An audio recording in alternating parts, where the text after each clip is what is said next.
कभी उत्तर प्रदेश की राजनीति में भाजपा को सत्ता तक पहुंचने के लिए छोटे छोटे क्षेत्रीय दलों का सहारा लेना पड़ता था। पूर्वांचल से लेकर बुंदेलखंड और पश्चिमी उत्तर प्रदेश तक जातीय आधार वाले दल चुनावी गणित की ऐसी कड़ी थे जिन्हें साथ लिए बिना बहुमत का रास्ता आसान नहीं माना जाता था। यही वजह थी कि भाजपा ने अपना दल सुहेलदेव भारतीय समाज पार्टी, निषाद पार्टी और बाद में राष्ट्रीय लोकदल जैसे दलों के साथ गठबंधन कर सामाजिक समीकरणों को साधने की रणनीति अपनाई।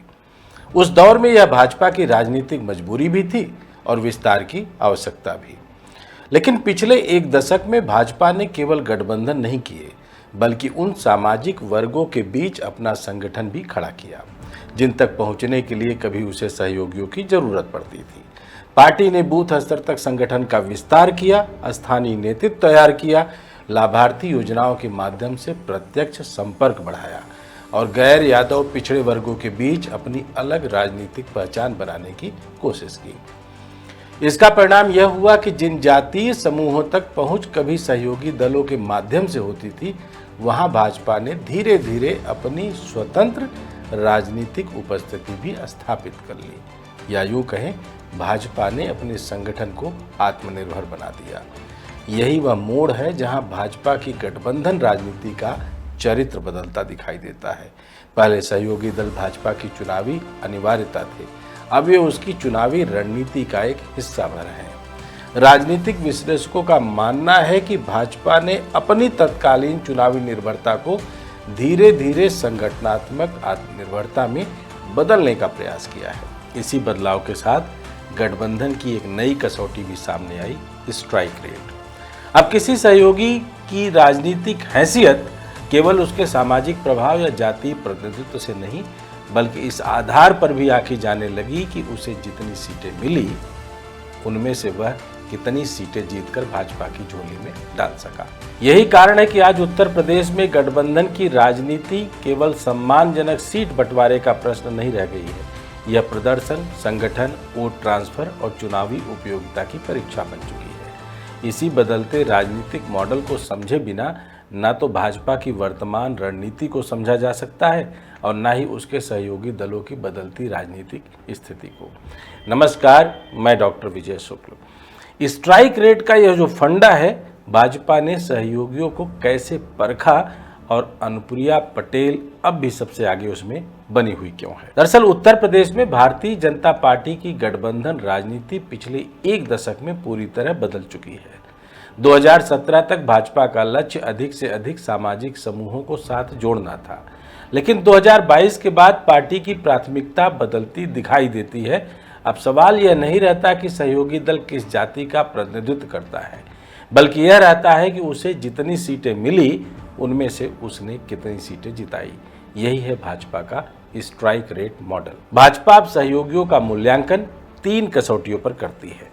उसे मिली सीटों में जीत का प्रतिशत यानी स्ट्राइक रेट, संबंधित समाज में वास्तविक वोट ट्रांसफर की क्षमता और क्या भाजपा उस समाज में अपनी स्वतंत्र जनाधार खड़ा कर चुकी है या नहीं। यही वजह है कि आज उत्तर प्रदेश में भाजपा के सहयोगियों की राजनीतिक हैसियत केवल उनके सामाजिक प्रभाव से नहीं बल्कि उनके चुनावी प्रदर्शन से तय होती दिखाई देती है।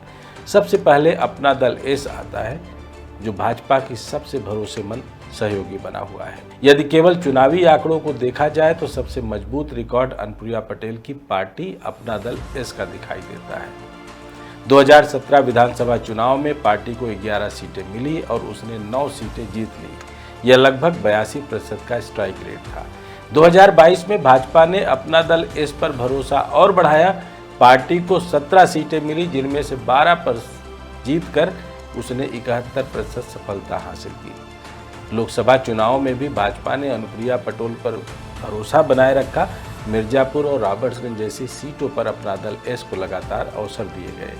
2024 में भी पार्टी गठबंधन का हिस्सा रही और अपनी उपस्थिति बनाए रखी। यही लगातार प्रदर्शन अनुप्रिया पटेल को भाजपा का सबसे विश्वसनीय सहयोगी बनाता है। आखिर क्यों सबसे ऊपर है अनुप्रिया पटेल?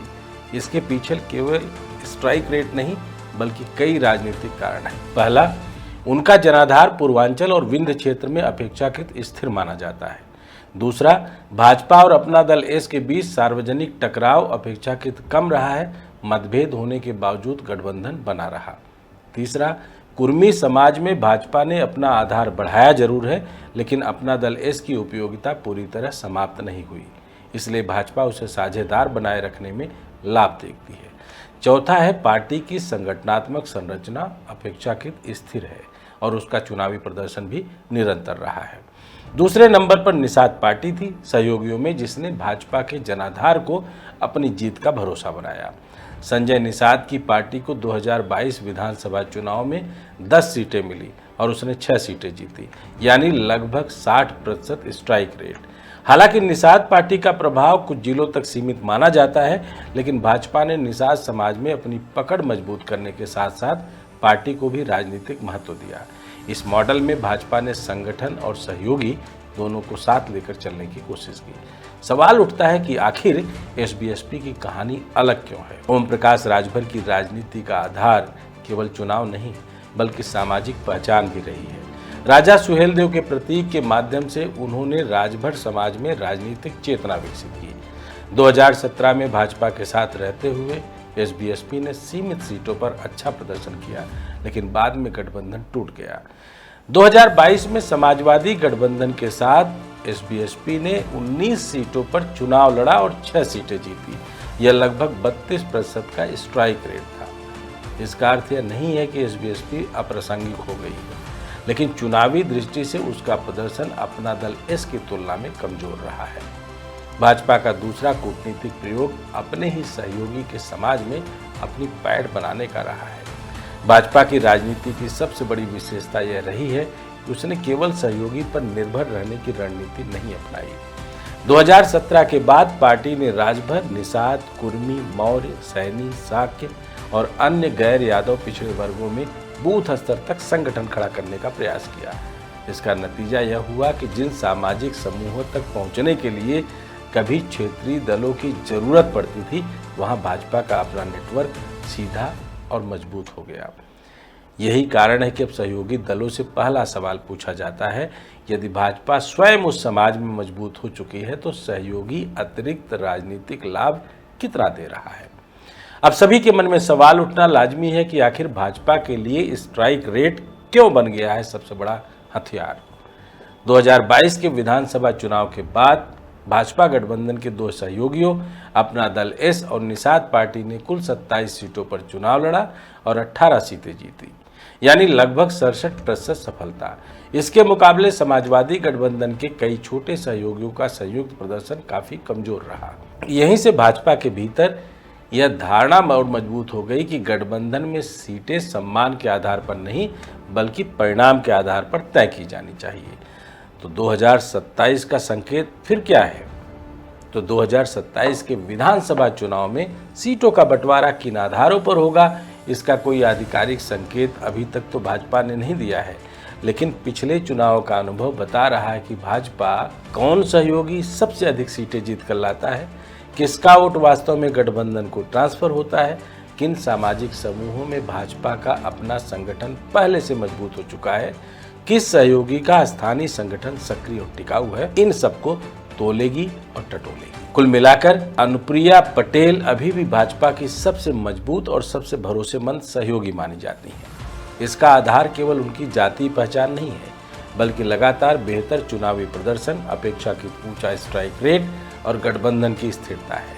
उत्तर प्रदेश की गठबंधन राजनीति अब केवल जातीय प्रतिनिधित्व की राजनीति नहीं रह गई है, वह धीरे धीरे प्रदर्शन आधारित साझेदारी की ओर बढ़ती दिखाई देती है। इस मॉडल में हर सहयोगी की अगली राजनीतिक ताकत उसके पिछले चुनावी प्रदर्शन से तय होती है और फिलहाल उपलब्ध चुनावी रिकॉर्ड में अपना दल एस इस कसौटी पर सबसे आगे दिखाई देता है। तो बाकी दल गठबंधन के अपनी बातें मान लें, जैसा ओम प्रकाश राजभर का ताजा बयान था कि हम मांगते तोप है और हमें मिलता कट्टा है। तो शायद तोप और कट्टा के बीच का यह पूरा का पूरा आकलन Bharatiya Janata party strike rate, vote transfer की अपनी क्षमता और अपनी उसकी खुद की संगठनात्मक ढांचे की वहां मौजूदगी को तोल कर मापती है।